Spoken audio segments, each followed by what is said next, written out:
Sup, guys, Ryu here for the Yugioh Council. Welcome to Coffee Time, your Monday morning discussion video released in the evening because I do not have time in the day. That is the matter of facts. And today's topic is Blue Eyes and Dark Magician, the future meta decks.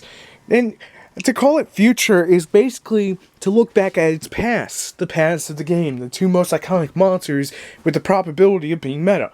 Now, before we get into today's topic, and we're going to go knee-deep into this, before we go 100% into it, let me give a quick channel update, which is going to take about a minute or so, because there's tons I have to go over. This week is super duper busy for us. Wednesday, we're going to have Shining Victories. Friday, on the Council Network, the Civil War comes out, so we got to review that.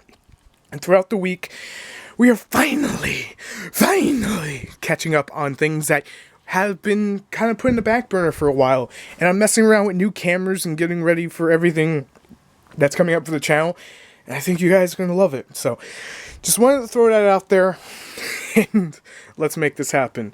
So Dark Magician and Blue Eyes, two of the most iconic monsters, have gained support, and in many players' eyes will be the meta defining decks in the next coming months. The reason I say this: Blue Eyes Alternative Dragon, Eternal Soul, two of the most important cards. Konami knows this for both of these decks. They're going to release it. It's just a matter of how, when, and the timing. We know the movie is coming 2017. We know somewhere from now to then, we should be getting Blue Eyes Alternative Dragon, and that's going to be the final piece that may, keyword, may cement Blue Eyes into being a meta deck. While Dark Magician is topping in OCG land, just keep in mind it's a much different battlefield than it is here. They don't have Cosmos quite yet. So there's a lot of things we have to discuss when talking about both of these decks truly possibly becoming meta. Let's start with Blue Eyes. It's a Dragon deck. Dragon decks are notorious in Yu-Gi-Oh! For having one of the highest probabilities of being a meta deck. And no, that's not a joke. Dragon Rulers, Teledad, they were all Dragon based. Even Chaos Dragons at some point. So you know when Konami makes a Dragon deck, you know there's a good chance that if the deck looks really good, and the players are going to play it, motherfucking shit's going to top. Even though I don't want it to be meta, because I feel the bandwagon effect just coming in, and people hyping up prices and things that shouldn't be, will be, and I hate that. I honestly hate that. But that's me. Personal feelings aside, Blue Eyes has what we call one of the #1 contenders for being a meta deck. They have every tool in the box to make them what they need to be. The question is, does Dark Magician have the same kind of compatibility to come from the depths of the dark to make it work? If we look at the ban list, we look at DMOC, we look at Allure of Darkness, we look at all these moves that Konami has made, and some of them may not have made sense right away, but if you look at it, these are all Dark Magician-based support in some sort of way. Now, they support other decks, but at the same time, it primarily supports Dark Magician. Given that Dark Magician has all the movie support, Konami's going to want a meta between these two decks. But there's one factor in the middle, and we will get to that. Dark Magician has Ebon, one of the craziest rank 7s that allows you to banish a monster when there's a vanilla that attacks. That's a spellcaster. What does Dark Magician do? They spit out spellcasters. Blue Eyes White Dragon has Ajrai to protect it. One's a Synchro, one's a fucking Exceed. They both use fusions. One can lock down all your spell cards while the other can lock down monster effects. I'm looking at you, Crystal Wing combo. I'm looking at you. But with all the combo wombos aside, all the probabilities lined up, all the stars coming in for one of the most electrifying metas of Yu-Gi-Oh! Of all time. There's no other way to put it. The excitement's in the air. This is like WrestleMania for us Yu-Gi-Oh! Players. To see our two favorite old decks, the rivals of time, come back 20 years later since their initial release to become the top 2 contender decks, that makes everyone excited. And goddamn, it should make it exciting. If you're not excited, then maybe you weren't around when the game first started. That was the playground versus, that was your locals versus. People wanting Dark Magician versus Blue Eyes since the start of this game. You ask anyone who's been around long enough, they would tell you that would make a fantastic meta. Because not only will it be healthy, but it would be cool. Now, we have our first step, Blue Eyes. Getting all the good support. Getting every card more and more and more and more powerful. Every tool one step further. The creativity of the players is there. The Dark Magician is getting there too. But there's one thing that stands in both of their ways, and it is a son of a bitch of a deck called Cosmos. And that is not a cheap shot at any Cosmo player, but it is the hardest thing for both of those decks to jump over. It's going to be the Cosmo matchup. Cosmos are fast, they're furious. They are the Wizard of Oz mixed with the Star Wars. Two classic movies thrown together to make an alternate. Okay, that's going a little bit crazy, but you understand what I mean here. For either one of those decks, the top Cosmo matchup will be one of the most important, but that's not the only deck out there. There's Monarchs, there's Burning Abyss, there's Despots, there's Mermails, there's all these other decks that have cemented themselves in some way to be either a rogue factor or to be a true contender that both of these decks are going to have to jump over.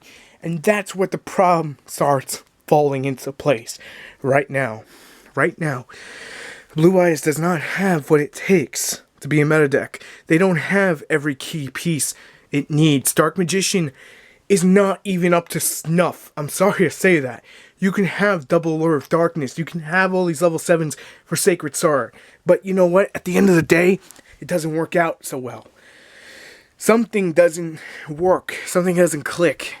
We don't know when Blue Eyes Alternative Dragon's coming to the States or to Europe, TCG in general.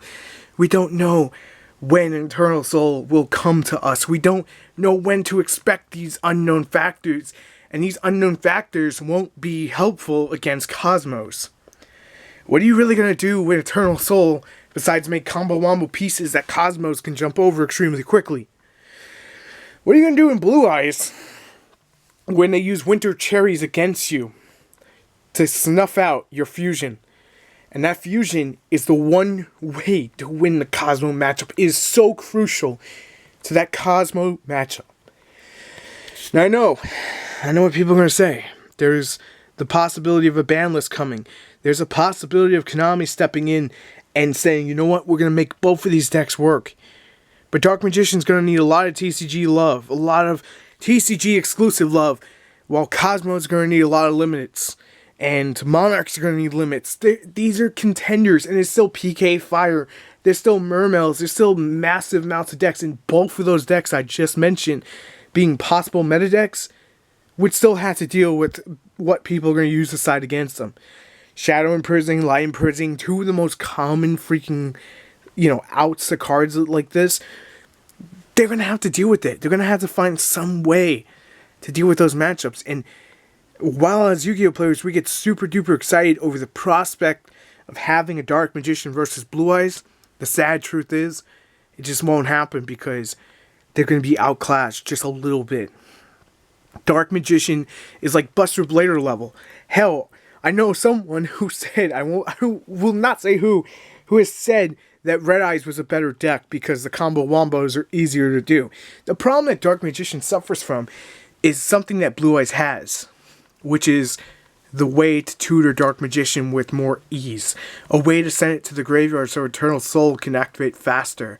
And I know some people are going to say, but they're skilled Dark Magician. That's not quite enough because it's not consistent enough. It requires a lot of setup, and it's vulnerable as hell to just anything. It's slow. It really is slow.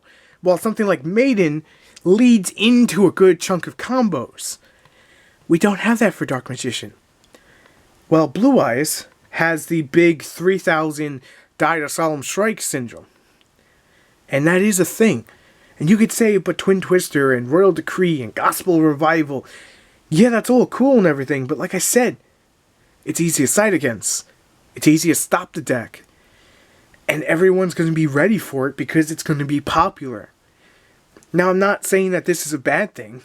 It's just that Dark Magician has like super duper fast deck thinning. It just doesn't have what it fully needs to be a meta deck. Neither does Blue Eyes. And I know what people are going to say. But what happens if they top out of regionals? Then they're a good rogue deck. There's nothing wrong with that. So I don't think we're going to see a meta between those two. I may be incorrect by saying that, and you guys may have, disagree with everything I said, and that's fine. Share your opinion. Be heard in that comment section. I'm going to be reading through it, and I'll probably be answering it. Just like I shared my thoughts and my excitement over it, and just basically my woes of how I think it'll pan out, do the same. Don't be afraid to. And I will see you guys on the next video. If you enjoy the content and you haven't already, make sure to subscribe for more and be part of the Council Nation. Thanks for watching. I'll see you later. Peace.